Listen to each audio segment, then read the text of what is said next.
Hey everyone, welcome to the Connecting Greeks podcast, the podcast where we talk to Greeks from all over the world that do great things, amazing things, and we try to connect them to our culture. And we usually find out that we have so much in common, no matter where they're from, no matter what they do. And three people who couldn't be more different, that are connected in so many ways because of our Greekness: Fotis Stamos and Angelo Tsarouchas. Hello guys, how are you? Hey, Ari, how you doing? How's it going, buddy? I'm good, man. I'm excited because, you know, food is my number one love of life and everything I do. And we have somebody today, which I'll pass over to you, Foti, to kind of tell us, or Angelo. Sure. Yeah, absolutely. And again, summer's behind us. We had a little bit of a break, and not only did we leave good weather, we came back to hot weather here in the U.S., which is a little strange, right? But in any event, as you mentioned, we have a great guest, a man that I find is pretty iconic to us in the industry. But before we bring on our guest, I also want to turn over to Angelo, because Angelo, this is coming back after the summer's over session. Right, that's right. We everybody went to Greece but me this year. And me. Going October, so it doesn't matter. Forty went to Greece. Where were you, Forty? I was in Greece. Everybody went to Greece this year. Everybody, except for, right? Me too. That's you, Nick. So, but we got to look. We'll get to it. We want to welcome from the Livanos Restaurant Group, Mr. Nicholas Livanos. Welcome to the show, Nick. And thank you. It's a pleasure to be with you. Good to have you on. And the guys were, when I got the bio and everything, I know your restaurants, and I know that you're always looking to do new things. And you know, the Molivos and Oceana and the diners. And I'm going to start right now, because the industry now, what I see now, Nick, it's restaurant business, but it's people business, isn't it? Mm-hmm. Of course. It is. And what I've seen is your diverse portfolio. And I was curious to ask you right off the top, what these things is. You got like the Modern Barn, the City Limits Diner, you got the Molivos, you got Oceana. So you have different concepts. Yes. Do you do it by region? Like, would it be like geographical, where you're going to put your restaurants to the population? Location always dictates the concept and the direction we will take. So, for example, right now I'm at City Limits Diner. You could see our iconic coffee cup in the background, and it's location that drives what we did here, because we're on a very busy intersection in White Plains. It's the corner of Central Avenue and Terrytown Road, probably the biggest and best intersection in Westchester. We serve from 6,000 to 8,000 customers a week. So it is a very location driven. And when we did City Limits here, it was because my father had diners originally, and we always wanted to revisit the diner and do it correctly. Right. So this was the best location for it. We won't necessarily open City Limits just anywhere. That's good. Now, I'm a big fan of the diners. You know, I mean, originally, you know, Nick, I'm from Canada. So I grew up in a burger restaurant that my dad had. And my dad was in the food catering business, you know, that with the canteen trucks where they go to construction sites and that stuff. And we had the burgers. And here's the one thing, and I'm going to ask you this question. We're going to go over the place right now. Somebody said to me, you know, as a comedian, I travel all over the place. They go, what is it about Greeks that make the best hamburgers anywhere? Why do we make the best burgers? We do. Why is it? You know, it's just instinctive how to cook good food. And we've been doing it now for so long, and we know quality. So it really starts with a real proper mix of chuck, maybe 20% fat, which is a perfect burger. Or you could blend some other meats in with that chuck. So I think we just know what we're doing. It's true. When's the last time you went to a diner and they'll say the hamburger is terrible, or to any Greek restaurant for that matter? I mean, it's not unusual in our Greek restaurant, even Oceana. We have a remarkable hamburger on the menu. for lunch, not dinner. And it's a very American, it's an American thing, right, guys? Yeah. I mean, you go to any restaurant now, I think Red Lobster has a burger. You know, it's like everybody wants to put a burger up on these days, you know, and so Nico, what part of Greece are you from? So my father is from Lesbos. And Like my mom, yeah. Oh, okay, great. And My my mom's mother's from from Lesbos. Kos. So my parents met here and they married here. And but I'm the second generation, and from a very young age, I've been traveling to Greece very regularly. That's, of course, I should have known Lesbos because of Molivos restaurant. And we have our ancestral home there that's been in the family Nice. for about 105 years, and we go every summer. Now, were your grandparents Mignotas? Three of my four grandparents are from Asia Minor. Right. So Okay. yeah, they basically had to flee. Like my And grandparents. so on my father's side, they went through Chios first. Right. But for whatever reason, because they were all commercial fishermen, they saw opportunity in Lesbos, so they continue to migrate. So I have family in Chios, but we are, when people hear the Livanos name, automatically they say, oh, you're from Chios. I said, no, actually my dad was born in Lesbos. In Lesbos. Yes. Yeah, because it's funny. Smyrna's been a hot topic on the film festival circuit. And I know a lot of the guests we're talking to from Samos, from Chios, Lesbos, a lot of them now have the Asia Minor, roots. And it's funny when you hear a lot of these stories, how they, we come from a history of migration, right? They left and then they left again. And it seems like we're always traveling. But I want to ask you, Nick, because I know here I am hogging all the questions. So No, not at all. Nick, do you do this? And I know some guys in Canada do this over here. If you hear about a new restaurant concept, let's say Houston or New Orleans or San Francisco or something, will you hop on the plane to go check it out? Will you do stuff like that? I may, if it's totally within the timing of what we're doing, and it really, and I see something, wow, that's what we want to do. I've definitely done that in the past. Right. It's good to see it, I guess, right? Because But you know what? Athens more than ever. I love the dining scene in Athens. It's never been better. It's amazing how we have really elevated general cooking in Greece, great chefs. So right. I get inspired just going to Greece. Well, if I can add to that, Nick, that to your point with your concept of Molivos has been around for over 20 years. Is that 24 years, yes. 24 years. Yes. And I remember when Molivos first launched, as you were gaining great press, I felt that your concept of Molivos is what triggered the beginning of elevating Greek cuisine in the US, because it also became a benchmark for other restaurants who want to replicate what you were doing for Greek cuisine. So I commend you for that. I know, it's great. And the one thing we've done, I mean, there's so many Saro Tavernas that have been opening up, all these great Greek seafood restaurants, and they've helped elevate the cuisine. But there's not much difference between the Milos and Avra and Kima that are in Manhattan, Right. where we definitely maintain a certain home cooking. We do an amazing lamb uvexi, Lachano Dolmaves, Kuneli Stifado, some of these great classics that you won't see other Greek restaurants do. And and they will continue to appear on the new menu.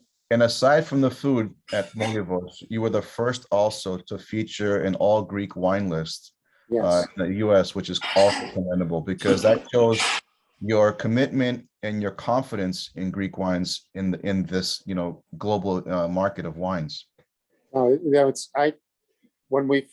my wine director proposed we're going to go all Greek, I did give him that look. Are you sure? And then it didn't take much convincing, because we have 700 wines, different Greek wines on our list. I think we're the biggest Greek wine list in the US, and maybe even in Greece. Because the one thing I've noticed in the Greek restaurants I go to, there's very few restaurants that have more than 100 different wines. Yeah. Yes, so, which is, Oh, Nick, you know, you have, being big, you have 700 at your restaurant. yes. 7 different Oh, I kinds. thought you meant overall. Our whole, just Oh, wow, Molivos has that's awesome. 700 different Wow. wines. Wow. You know, Oh, that's great. we have, like, we may have one particular wine and maintain all the different vintages. So that's why, but it may shrink a little bit because in our new location, storage is tight. Mm. And we actually have an off-premise cellar right now just to accommodate our inventory. Yeah. Have you ever been asked, Nick, to take Molivos to another city? We have been. We've considered Florida, but you know, we're very hands-on, and the idea of going to another state means a family member would have to move there. And my wife has already threatened me. We have 4. You're not taking the kids away, so it's okay to stay put. Yeah. My oldest son Johnny right now is in Greece, and he's leaving. He spent 4 days in Athens and leaves tomorrow for Crete to conduct a wine tour. So even my kids are very involved. In Just the a quick note on your son Johnny.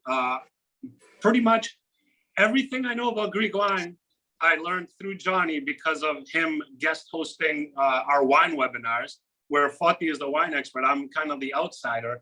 So I listened to Foti and Johnny, and my God, Johnny knows a lot about Greek wine, and he's so well spoken, and he's so he just has that whole vibe about him, and I love every time we have him as a guest. So I just wanted to kind of throw that in there. And it helps that he's a good-looking fellow.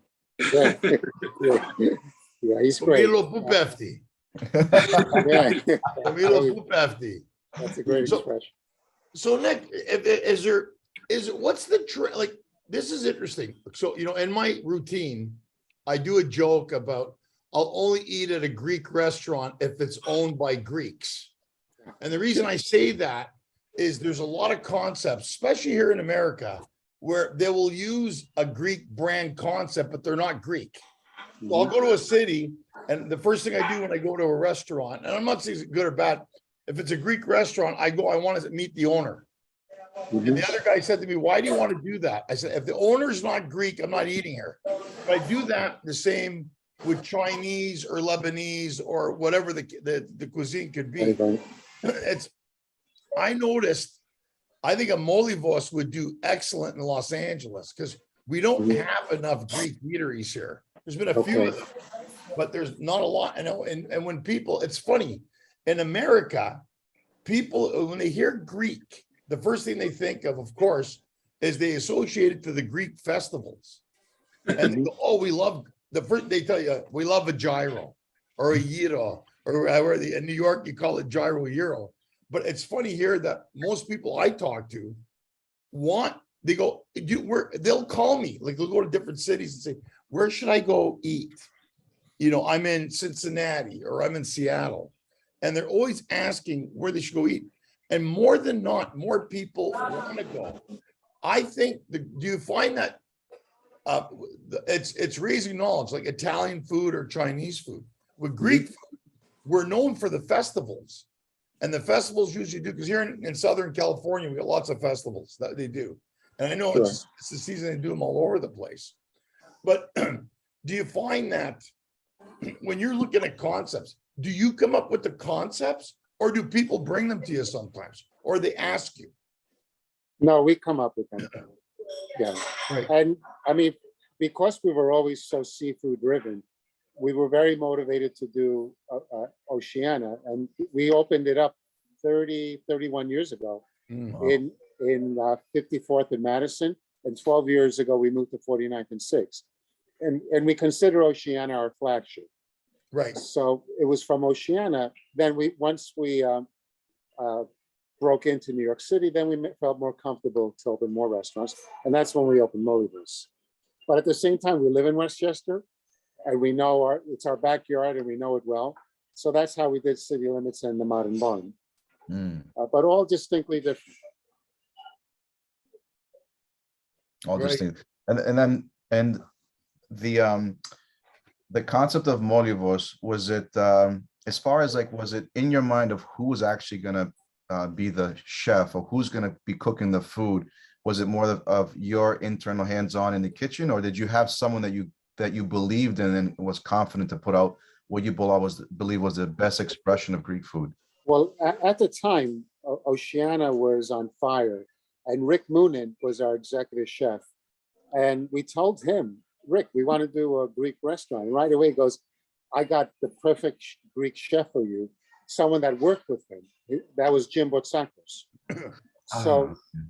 So Jim opened up Molivos, but Rick helped us. So Rick and Jim went to Greece and spent a couple of weeks there. They had the tutelage of Aglaia Kremetsi. Aglaia is a great authority on Greek cuisine and the history of it. So she took them out. She took them to the markets. They cooked in their apartment. So Rick was even though he wasn't Greek, definitely was very instrumental in the opening up of Oceana. Nice. You may know Rick. He's LA based now. I'm sorry. Atlanta? Las Vegas based. Las Vegas based. I'm sorry. Yeah. And he RM is his restaurant. So he made a big move and went out west. Good for him. Good for him. Yeah, because the West were not as serviced in Greek food. They have it. I think there's one place. There's a place, Kokari, I think, in San Francisco. And then George Marcus is part of that group, that thing where they're doing there. But you know, California has 40 million people. There's a lot of room here to do. And it's funny because now they're trying to, I've noticed a few places like fast food places, you know, like those Jimmy the Greek or Nick the Greek. It's always the Greek, right? Nick the Greek, Spiro the Greek, Forty the Greek, whatever the thing is. But we visit Kokari just from the question you asked earlier. And I love what they're doing there. Nice restaurant. Right. Yeah. It's a very nice restaurant. The folks from Avra also opened up in Hollywood or Beverly Hills? And Beverly Hills. They did. Yes. Yep. I haven't been to it yet. I haven't gone to that one. But you know, I also want to say, Nick, thanks for coming on today, because it's always Kalimnos. I'm about to barf with every guest from Kalimnos. Now we got somebody from Mytilene on the show. So it makes it better, because Forti has been bringing all these guests from Kalimnos. Hey, Ari, he's been doing that to us a lot lately. And it's like, he's trying to promote Kalimnos as the best Greek island. But you know, I'm going to ask you about Mytilene. Is a very underserviced tourist destination, and it's beautiful. It is. It's Americans are not going unless you're Greek American, but there are a lot of European tourists. Right. A lot of Brits, a lot of Germans. And what's fascinating is they're buying homes there. They're retiring there. They love it. They see what we see, and I'm always surprised to the amount of people that are buying real estate there. So I want to ask all you guys a question here. Yes. Why is Greek honey better than any other honey in the world?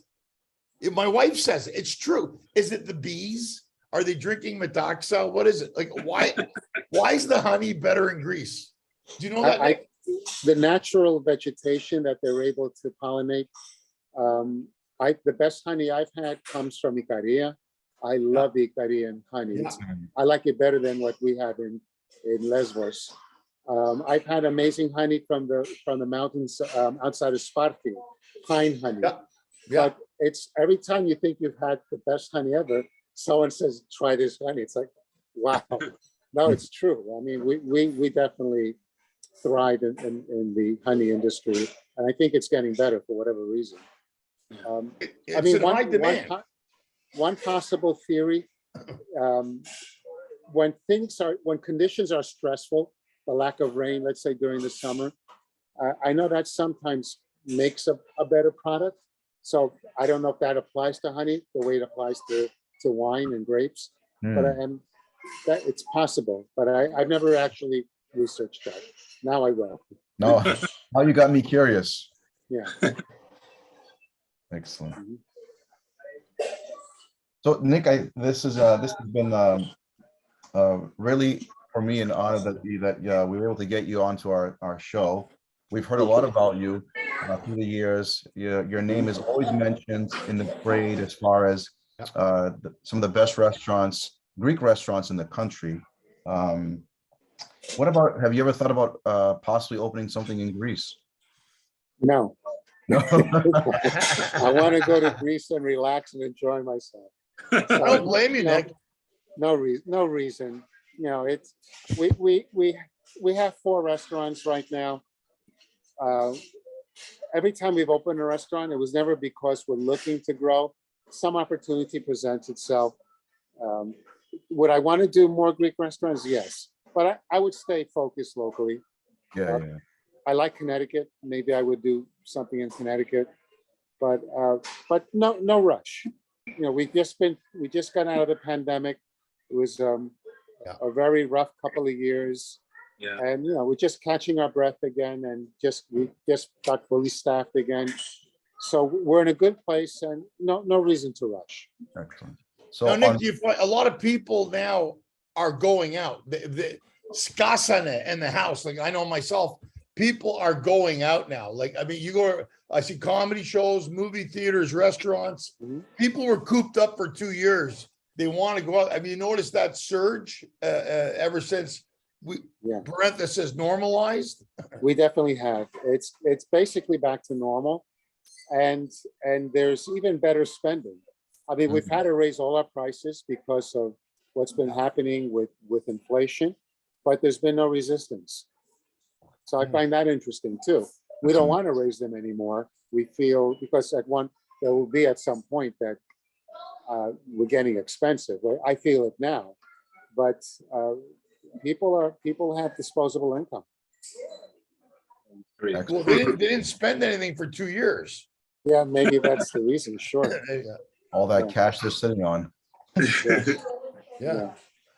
But Nick, we wanted to take this opportunity in the interview to ask you a question as we come to the finale of our interview with you. As a restaurateur, and being in it for so many years and seeing so many changes in the industry, I'm sure you've gone through multiple amounts of changes that you had to pivot and adjust to. But what are the most important elements, in your opinion, in running a successful restaurant? That's a great question. For sure, what has worked for us and all my key team members, from a very young age, my father, from 13 years old, he had me working as a busboy. And then when I was 15 years old, he had me working in the kitchen.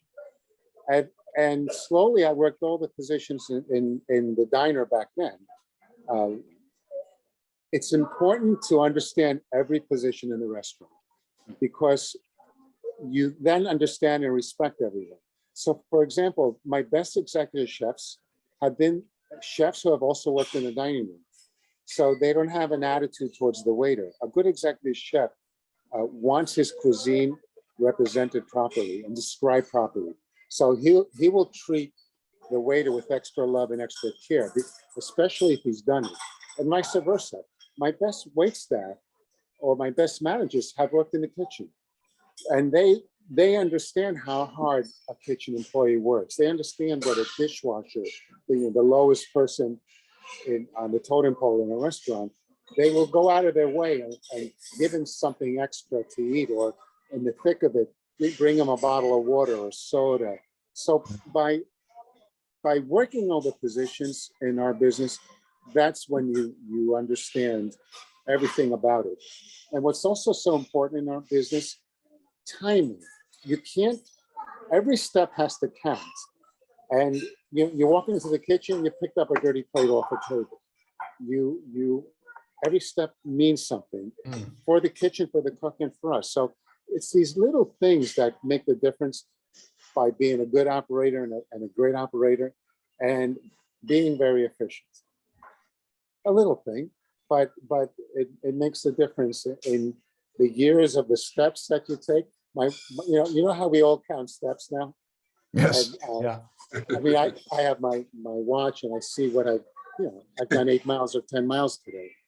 And did those steps count? Did every step you took make a difference? Very well said. Well said, well Yeah. said. Yeah. You make it sound so simple, Nick, but then when we go out to dine, now to your point, I think to some degree, we kind of do see some of these details that are overlooked, where you kind of make a comment about, oh, this restaurant is being negligent or ignorant to these details. So, very good point. I've seen some chefs or cooks, they get a little nasty towards a waiter. There's maybe some resentment because they know they're making much more money than they make. Yeah, But you'll never see it from someone that already has worked in the front of the house. They understand and respect it. excellent. And the other thing now, there's a big shortage of staff everywhere. I know here in Yeah. California, there restaurants and stuff are having a hard time getting well everywhere, and not just here, Australia, Canada, everywhere. It seems we're rolling back, and so people I find have to be. There's restaurants that put signs up that say, "Please be patient," as we're trying to service everybody as fast as we can. We did feel that for a little bit, but we're fully staffed now. Yeah, that's great. Oh, great. Great news. That's good. Yes. Amazing. Foti, is that your question? Anything else? That was a question. I want to personally thank Nick for taking the time out of his busy life, because he is ready to open up the new Molivos, which, if you want to just give us quick details on the location of the new Molivos. Sure. It's a whole new location for us, a whole new neighborhood. It's Hell's Kitchen. So we're at 402 West 43rd Street, so right west of 9th Avenue. It's a very densely populated neighborhood. We have many high rises all around us.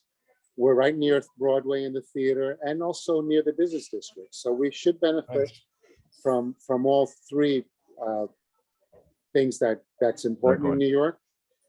Every day, what I've noticed as I'm standing in front of the restaurant or I'm walking out, someone will stop by and ask us, "When are you opening? We've heard so much about you," or "We've been going to the other location." So we definitely have been receiving a lot of love and support from this neighborhood.